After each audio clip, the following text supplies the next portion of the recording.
He doesn't.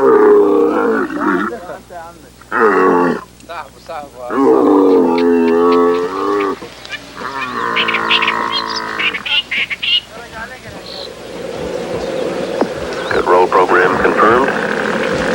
Challenger now heading downrange. Main engine start. 4, 3, 2, 1, and liftoff.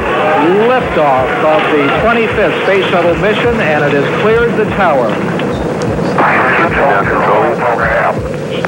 Roger, roll, Challenger.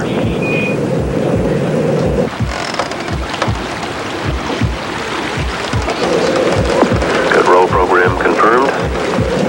Challenger now heading downrange.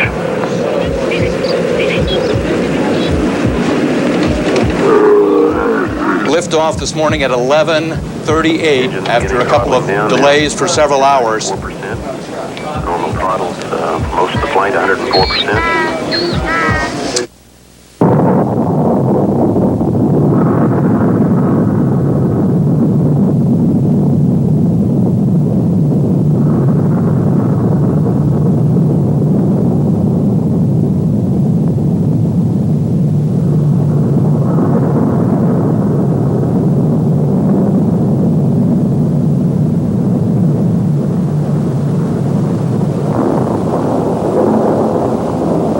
These Gnostics were right.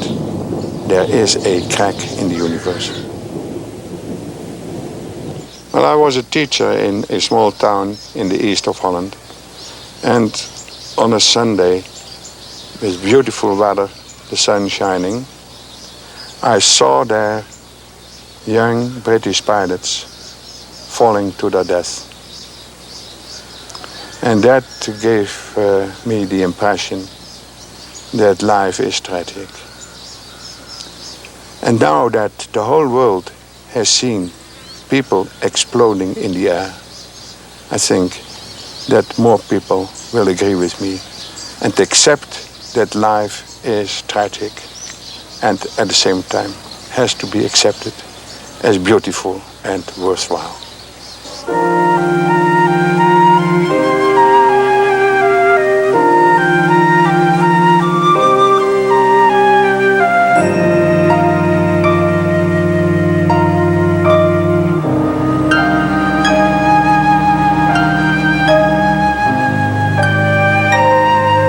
I think these Gnostics were right.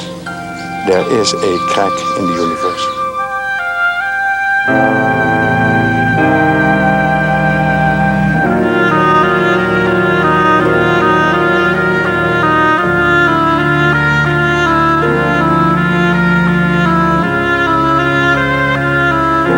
Perhaps God is not only good, but he has also a dark side. And to find God even in the dark and shadowy side of existence and of the world, that perhaps is the most important and most difficult contribution of Gnosis to modern life.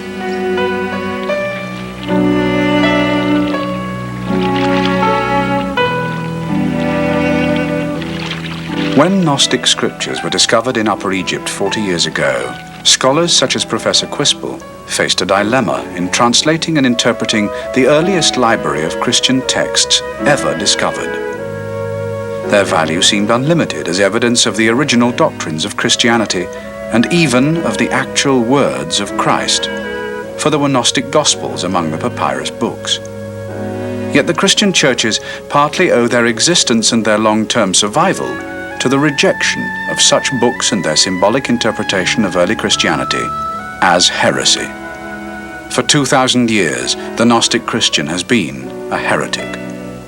But the pulse of Gnosis has continued to beat beneath the skin of the Christian world.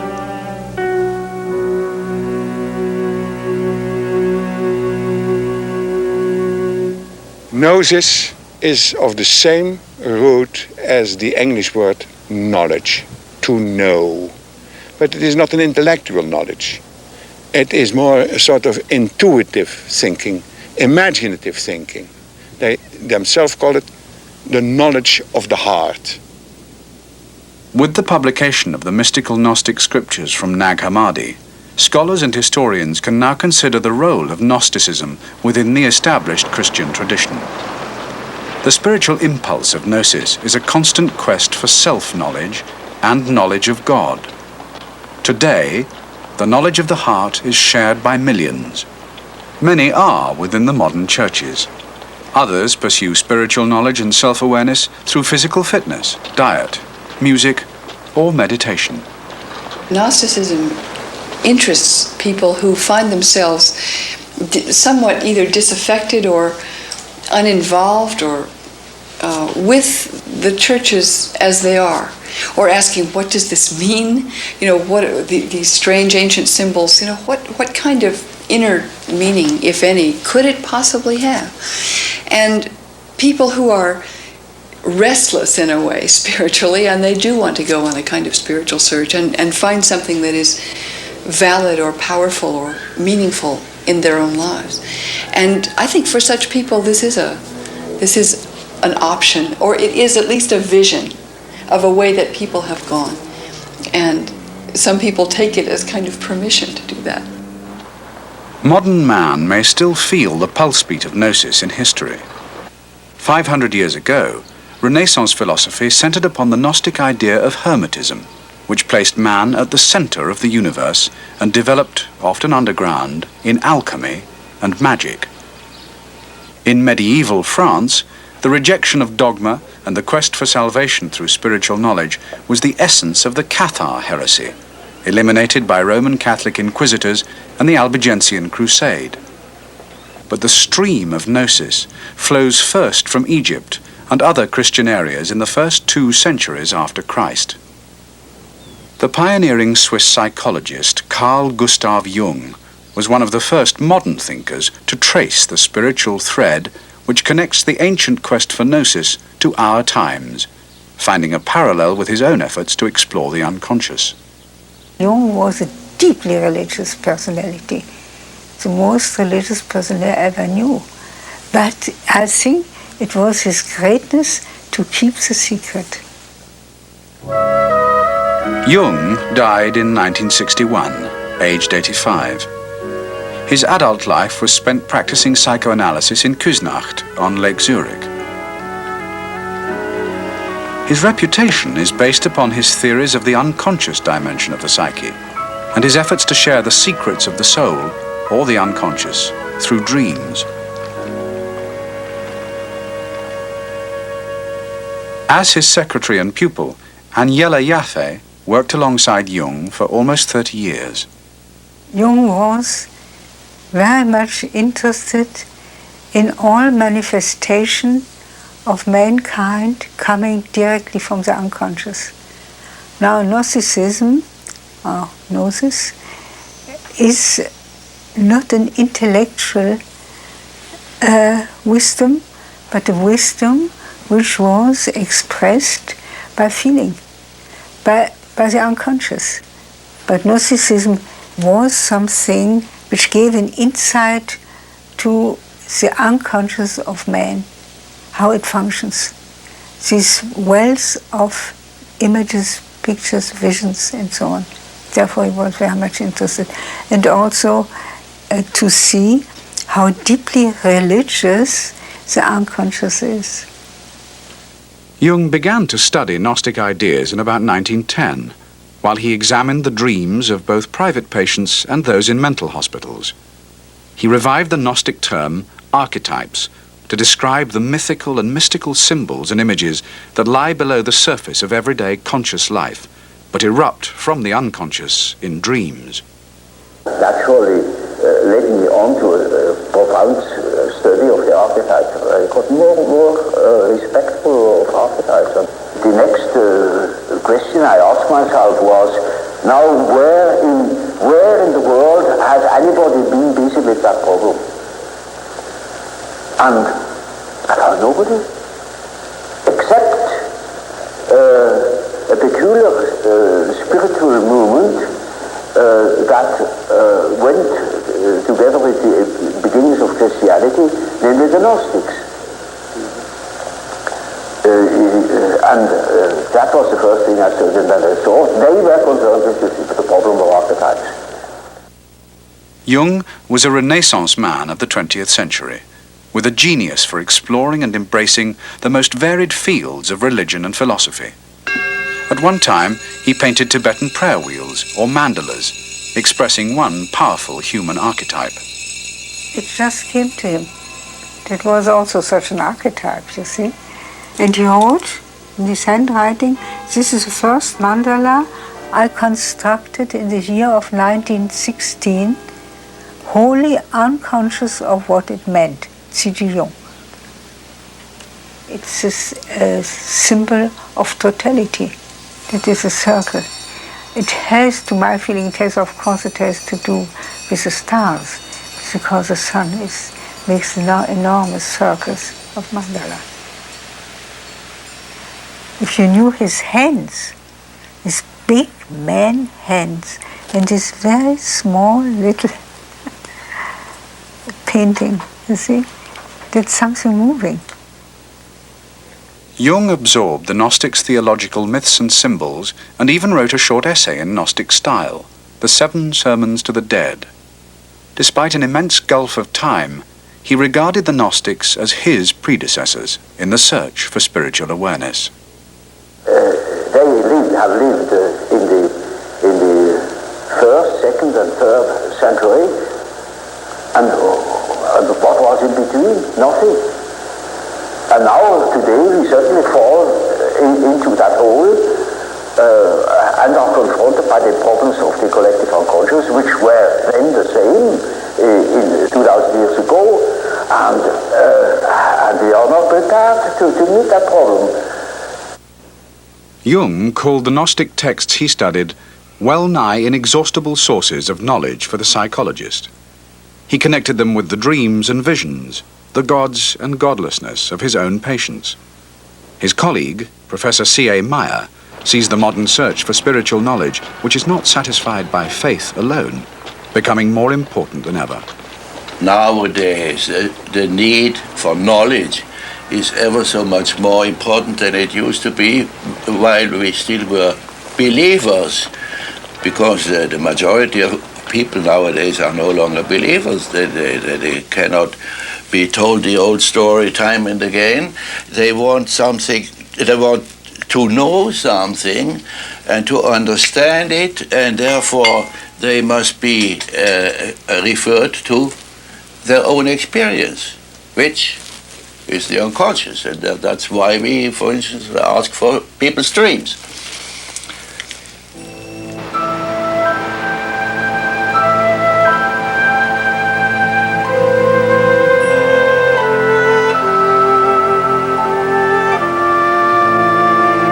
What we can observe with our patients is mainly that they suffer from the conditions of this planet. And that is what the Gnostics were concerned with as well. His thesis was that Gnosticism is not philosophy or speculation or heresy, but that it is simply an experience of the soul. And curiously enough, the Jung Codex, which shows you the experience of the Gnostic, of life as a nightmare in this world, until you hear the voice somewhere coming from somewhere of Gnosis. That is a complete confirmation of his thesis that Gnosis is based on an inner experience. Codex 1 from Nag Hammadi was named the Jung Codex for the first modern scholar who took Gnostic works seriously.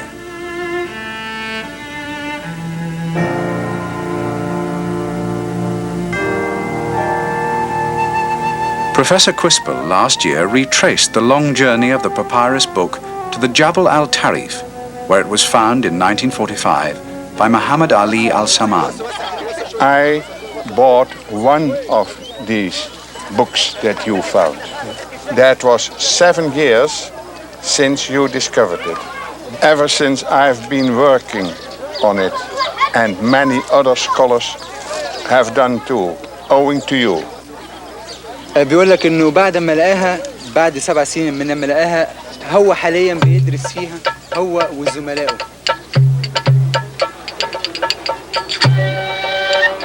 Muhammad Ali's younger brother sold this one book to a local trader for the price of a new shirt, a jalabiya. Muhammad Ali himself was in jail for killing his father's murderer in a blood feud.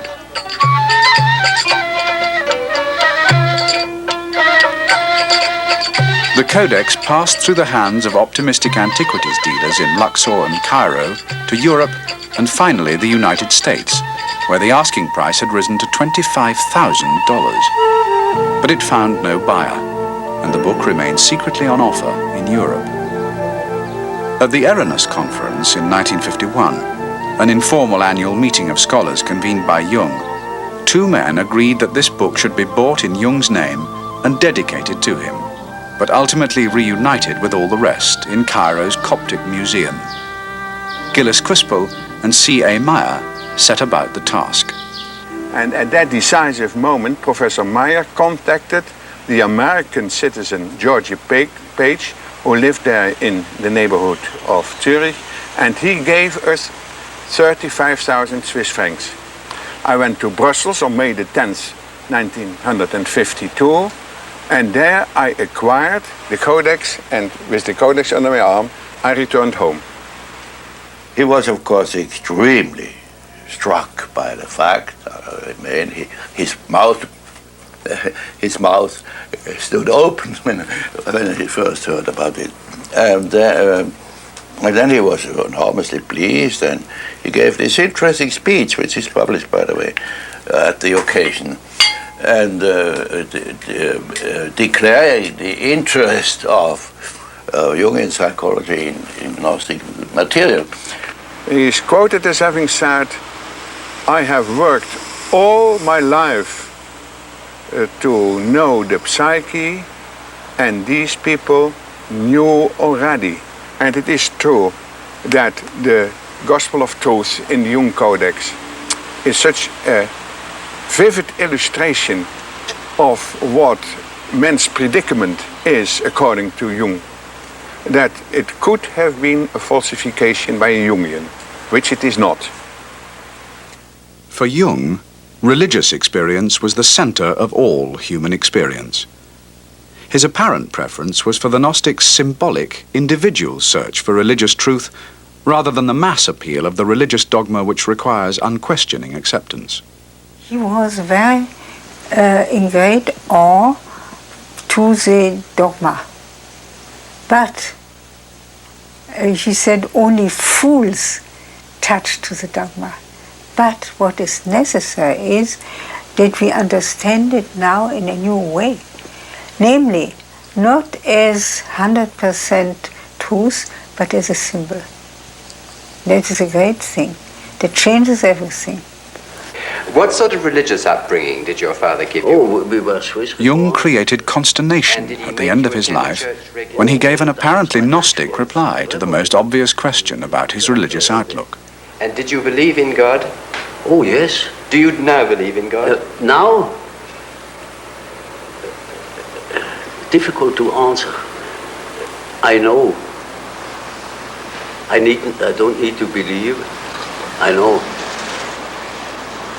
I was a secretary at this time.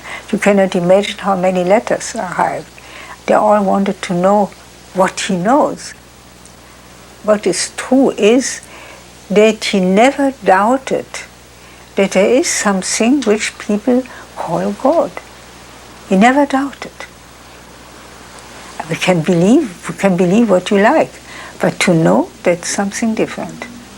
That's the famous phrase of his, I don't believe, I know. But already in 1915 he had made a sort of concept of the world which used Gnostic symbols. He was one of the few people in the Western world who was familiar with Gnostic lore and who saw that they were important for our civilization.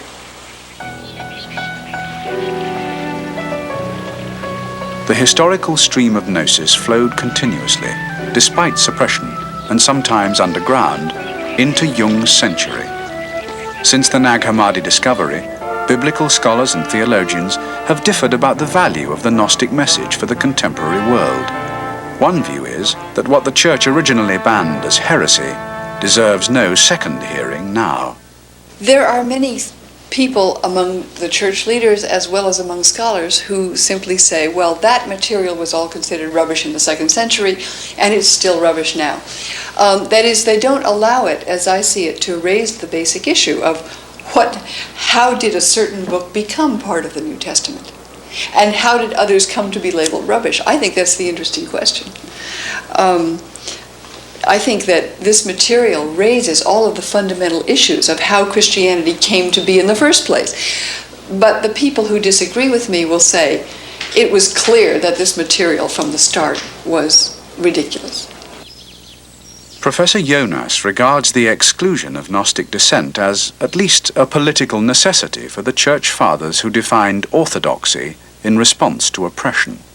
Every orthodoxy somehow becomes rigid, but this is probably one of the conditions of its being long-lived. While the Church Father Irenaeus, the first in the 2nd century, the first to take up the cudgels against the Gnostics and wrote a book against them, blames them that every one of them every day invents something new. And this inventiveness could not be tolerated. There would not have been a consolidated church with its dogma if that would go on. And the suppression of it meant, of course, also a loss. Elaine Pagels wrote her book, The Gnostic Gospels, to explain the Nag Hammadi texts and compare them with the Gospels of the New Testament. She argues that to be aware of the loss of Gnostic ideas gives Christianity a more comprehensible and human flavor. Many people have written to me since I wrote the Gnostic Gospels, and what many people have said, and diverse people, is I didn't feel at home in Christianity the way it was. It can enable one to look at Christian tradition, if you like, with a grain of salt, and not take it necessarily on its own terms, but begin to see how it was formed and begin to accept it as a historical phenomenon and as an imperfect one, if you like. So it enables us to look in a completely new way at the history of Christianity.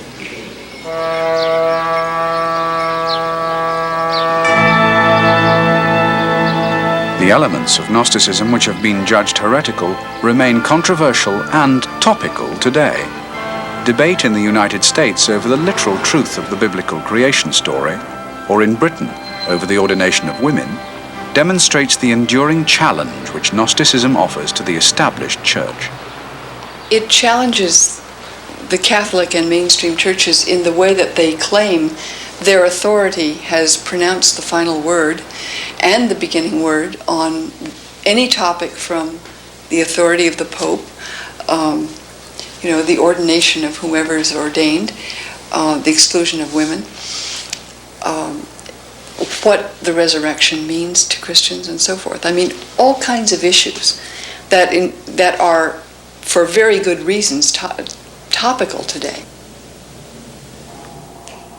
Gnostics exist today, many perhaps unaware of the tradition which their beliefs and practices follow.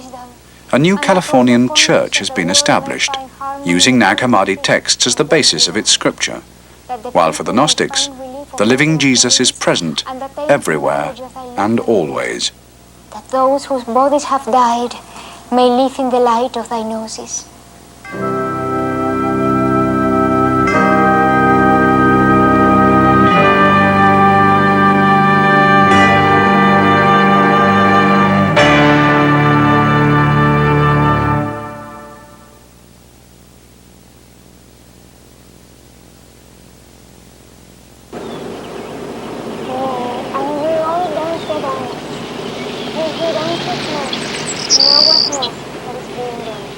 The mystery is complete, the rite is ended. And I found something that I had been looking for a long time in a religion, a place where I could feel as a woman an active, equal participant, not only in the service itself, but in the philosophy behind the service.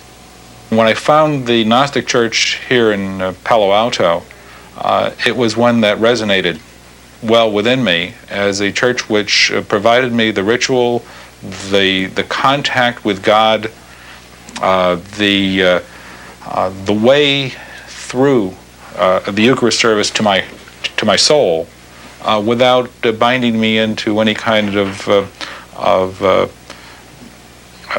demand that I adhere to a particular doctrinal position. June Singer is a psychoanalyst practicing in Palo Alto near San Francisco. Lance Beiser is Deputy District Attorney for Santa Clara County, which includes Palo Alto. Both attend a new church which claims a direct link to Gnostic tradition and uses as its scriptures the Gnostic Gospels of Thomas and Philip, among others found at Nag Hammadi in Upper Egypt. It is the childhood opening the eyes. Rosa Miller was born in Languedoc, where the 13th century French Gnostic heresy of Catharism flourished. At 19, she experienced a religious transformation in a Cuban prison cell, and later joined the mystical French order of Mary Magdalene. In 1978, ordained as a Gnostic bishop in California, she started the Palo Alto Gnostic Church.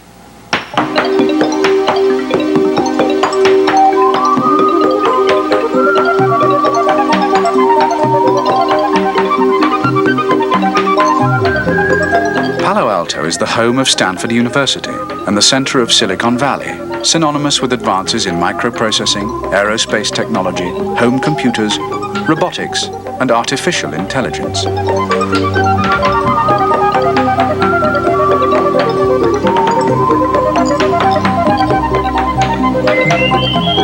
Camouflaged by a shopping center, the Gnostic Church offers to balance the quest for technology with an inner quest for self-knowledge. Gnostic ideas of the past are treated not as theology and dogma, but as myth and symbol.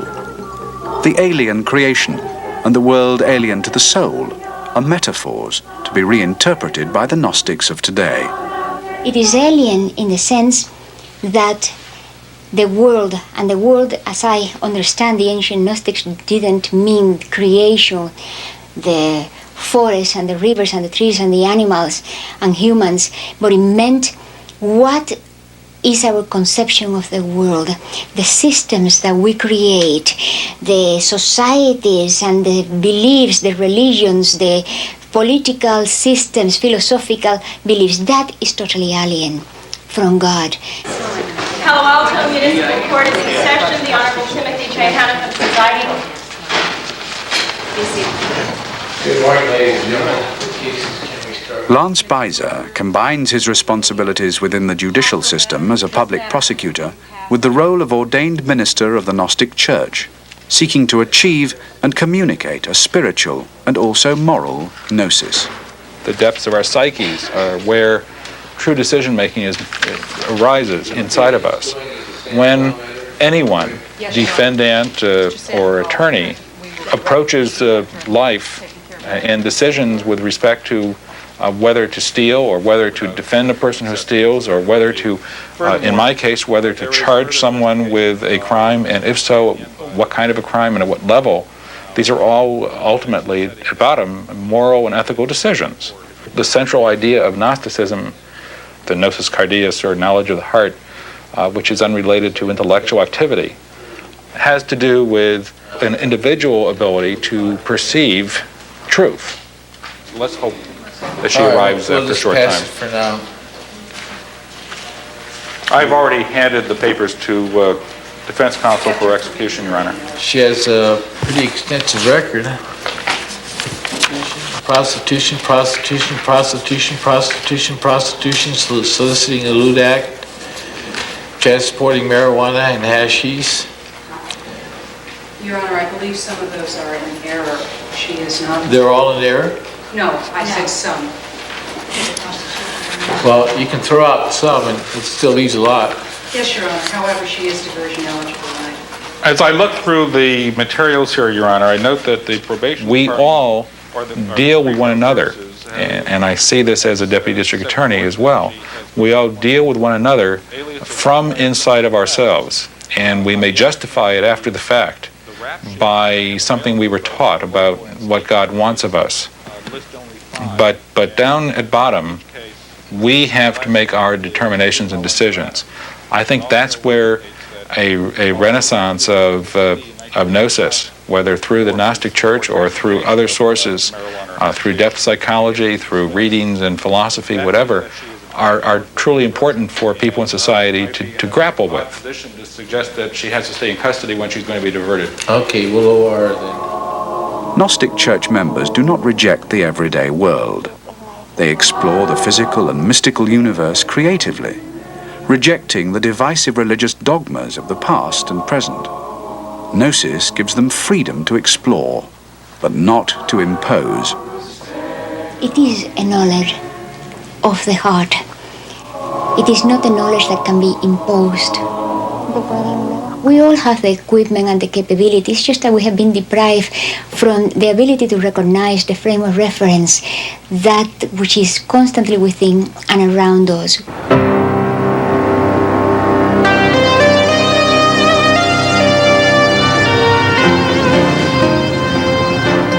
California today entertains every new religious sect and therapeutic miracle, no matter how eccentric.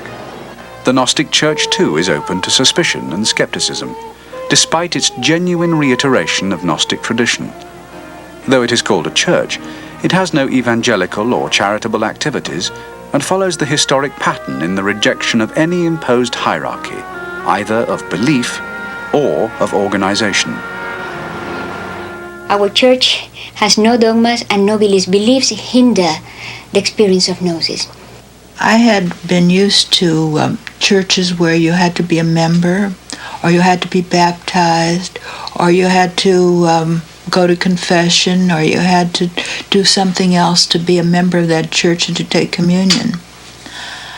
In this particular church, you didn't even have to be a, quote, Gnostic. Thy celestial bride and charming heart. To offer communion to all comers is an openness which amounts to heresy. Rosa Miller is perhaps the world's only bishop who admits to being a heretic. Oh yes, I would think that I am a heretic. If we look in the dictionary, there is a heretic, one that does not conform to church doctrine. A Gnostic cannot conform, not because a Gnostic is a rebel. Rebellion is just the same, it's another aspect of conformism. It's the same thing. So yes, I would consider ourselves heretics. The blessings of those who come in thy name.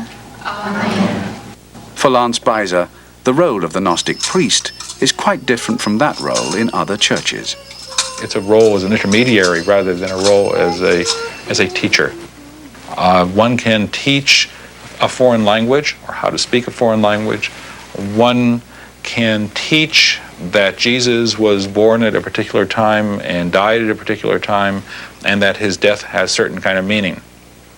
That kind of information is not the same as knowledge of what religion is, what God is, what our role in society is.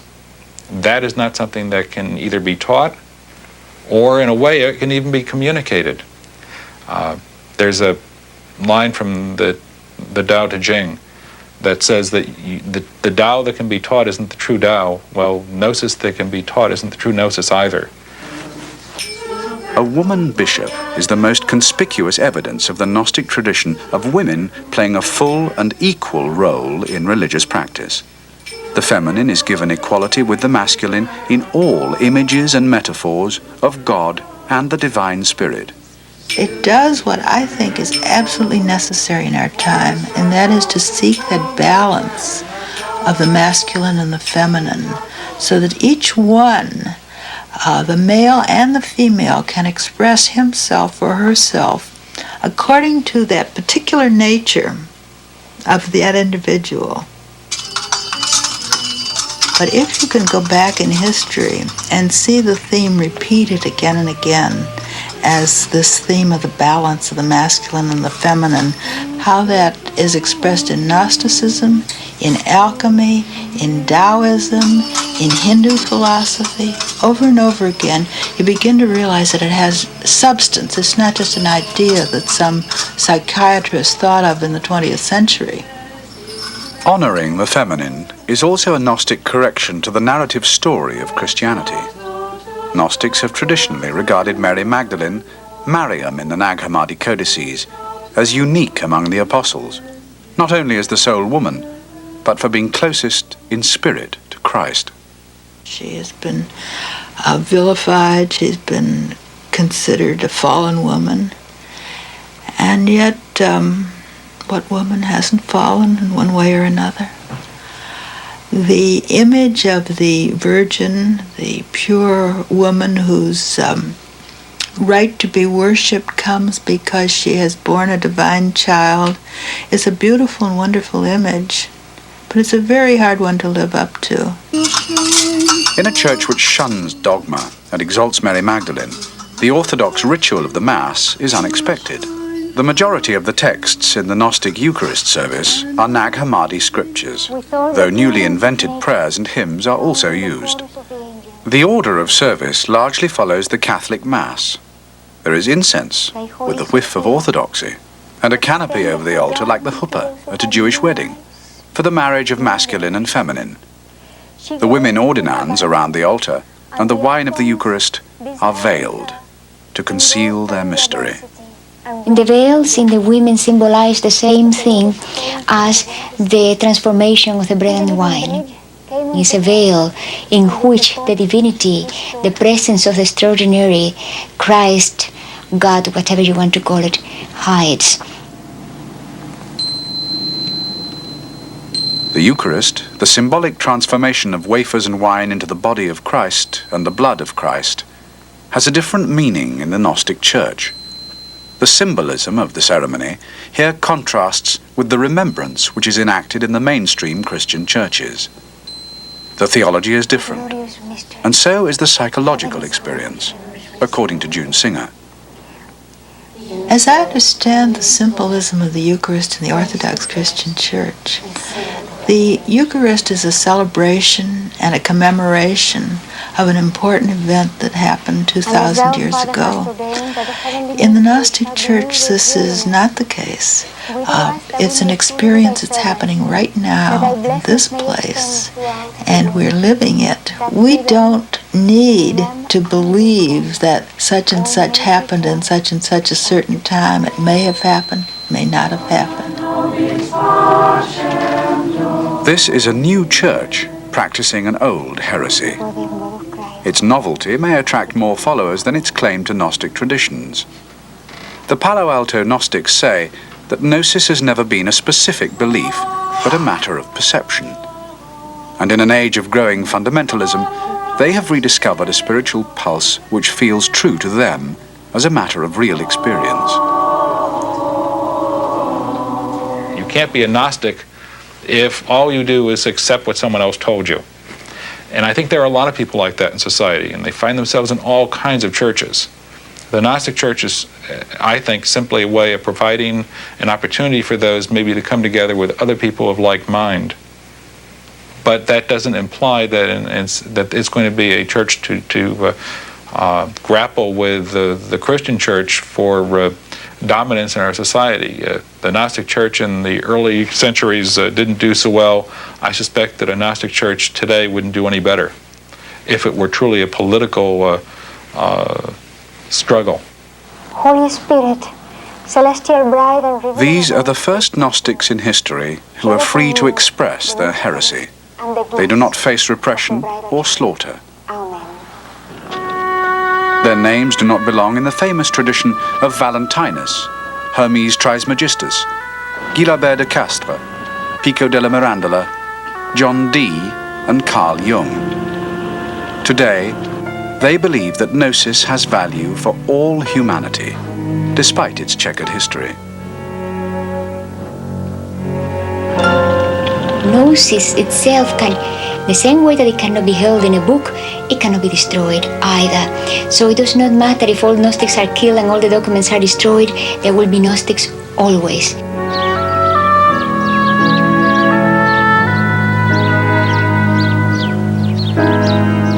The most powerful theme of Gnosticism is the sense that men and women are outsiders in a meaningless world, but that they can overcome the troubles and materialism of everyday life by ignoring the false images of the demiurge, the creator of the earth, and finding the common identity between their own soul and the divinity of God. Such an idea is clearly echoed in modern existentialist philosophy. The term alienation is not foreign to us.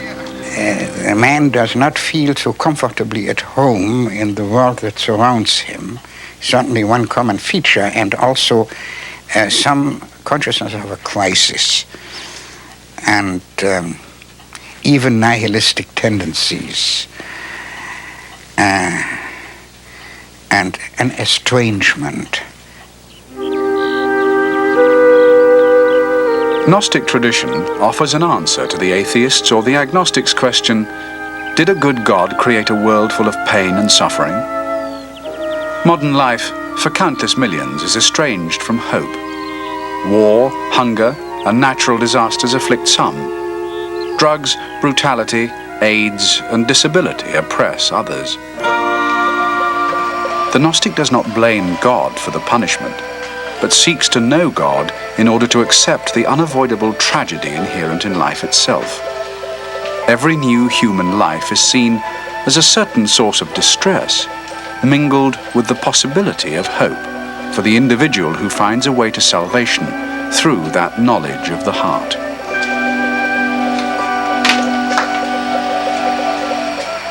I think about Orthodox Christian tradition, which says that suffering and pain come into the world because of human sin and because of original sin. You know, there would not be any suffering of the innocent, according to St. Augustine. Valentinus' view strikes me as an interesting alternative when he says that suffering is part of the fabric of the human race, part of the fabric of existence into which we're born, not so simple as to trace it to human fault. The two outstanding moods or attitudes of the Gnostic mind and of distress and hope. It expresses in a certain way a central experience of the Gnostic mind, namely of being strangers in a strange world into which the soul or the spirit does not originally belong, and from which it has to extricate itself. And God stands, the true God, as distinct from the creator God, from the demiurge, stands also in a relation of an alien to this world. And his message appears in the world as something from without.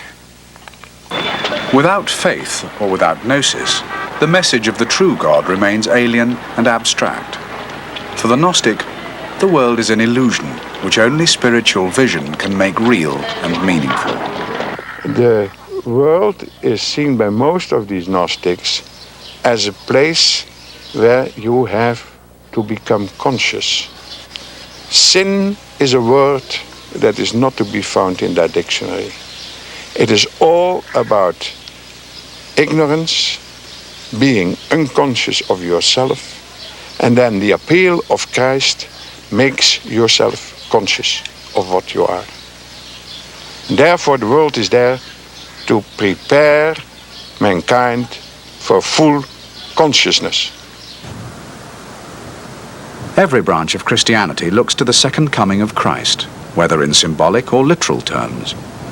For the Gnostics, Christ the twin is always alongside, showing the way to the knowledge of the heart, which is their salvation. Christ's message of gnosis is to be heard even amid the hectic human chaos of New York City.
what no ear has heard, and what no hand has touched, and what has never occurred to the human mind. It is I who am the light which is above them all. It is I who am the all. From me did the all come forth, and unto me did the all extend. Split a piece of wood, and I am there. Lift up the stone, and you will find me there.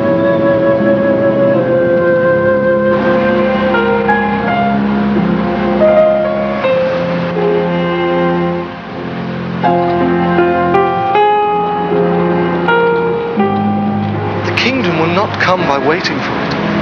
Will not be a matter of saying, here it is or there it is. Rather, the kingdom of the Father is spread out upon the earth, and men do not see it.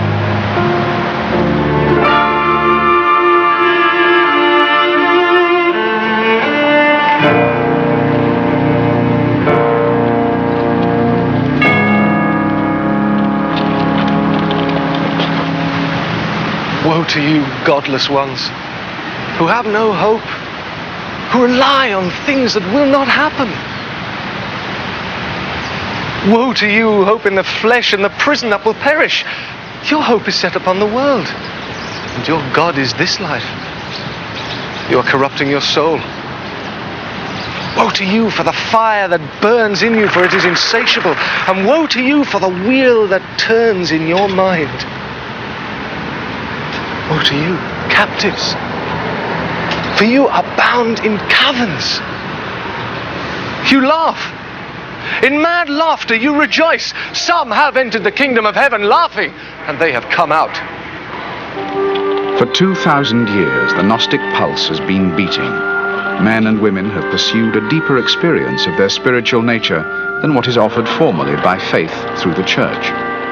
The authors of the Gnostic texts, and all those who have followed them in Christian history, have been denounced as heretics, and some have paid with their lives.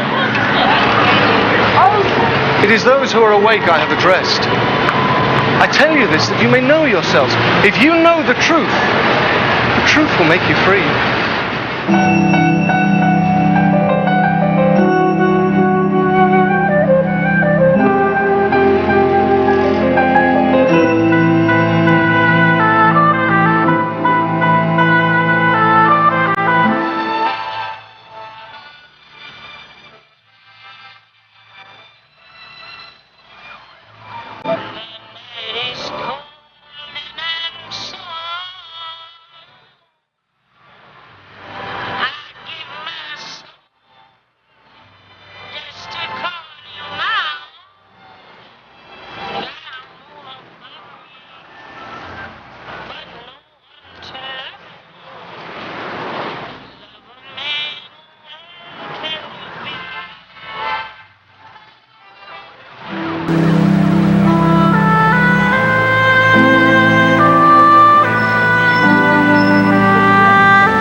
Within a man of light, and he lights up the whole world.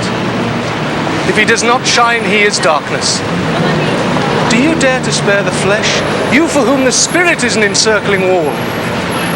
If you consider how long the world existed before you, and how long it will exist after you, you will find your life to be one single day, and your sufferings one single hour. For the good will not enter the world. Scorn death, therefore, and take thought for life. Remember my cross and my death, and you will live.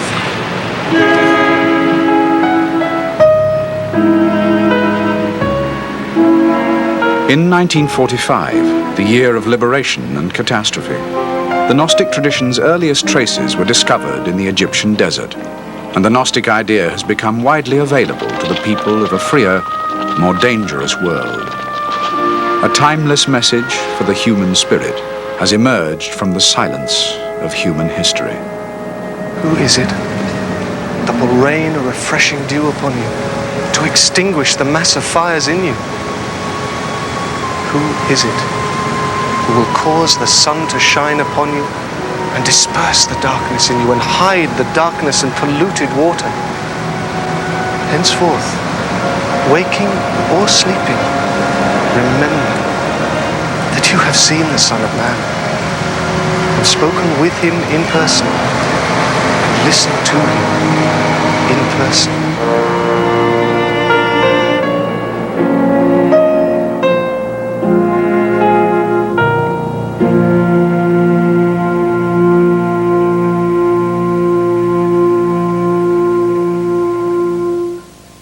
If it is true that life is tragic and not moral, then Gnosticism gives a better answer to certain questions than the traditional morals of Christianity.